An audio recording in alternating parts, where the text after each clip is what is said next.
धन्यवाद उपसभापति जी। मैं अपनी मातृभाषा मराठी में बोलने की अनुमति चाहूँगा। साहित्य रत्न महाराष्ट्र भूषण लोकशाहीर अण्णाभाऊ साठे हे दलित साहित्याचे संस्थापक म्हणून ओळखले जातात।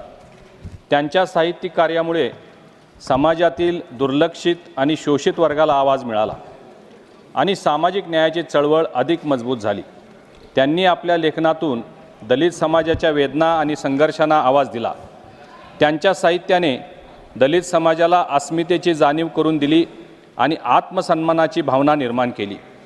त्यांच्या लेखनात सामाजिक न्याय, समता आणि अन्यायाविरोधात कठोर टीका आहे।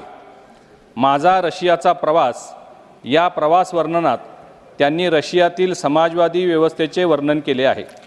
तर चित्रा कादंबरीत महिलांच्या सशक्तीकरणाचा विषय हाताळला आहे। त्यांच्या लेखनात बालविवाह विरोध, हुंडा प्रथा बंदी, अंधश्रद्धा अशा समाजातील अन्याय, जातीय भेदभाव आणि श्रमिकांच्या संघर्षाचे प्रतिबिंब आढळते। त्यांनी 35 कादंबऱ्या, 10 लोकनाट्ये, 24 लघुकथा, 10 पोवाडे, 1 नाटक आणि 1 प्रवास वर्णन लिहिले आहे।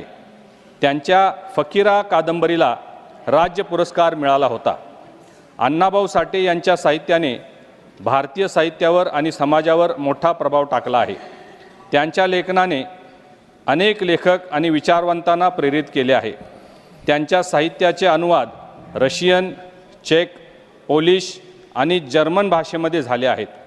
शाहू फुले आंबेडकर यांच्या विचाराने प्रेरित होऊन महिला, दलित, शोषित, पीडित यांच्या उद्धारासाठी त्यांनी अथक प्रयत्न केले आहेत। अण्णाभाऊ साठे यांचे साहित्य हे केवळ साहित्यिक योगदान नसून सामाजिक परिवर्तनाचे माध्यम आहे। त्यामुळे आपल्या माध्यमातून मी केंद्र सरकारकडे विनंती करत आहे की साहित्यरत्न महाराष्ट्र भूषण लोकशाहीर अण्णाभाऊ साठे यांना भारतातील सर्वोच्च नागरी सन्मान भारतरत्न पुरस्कार देण्यात यावा। धन्यवाद।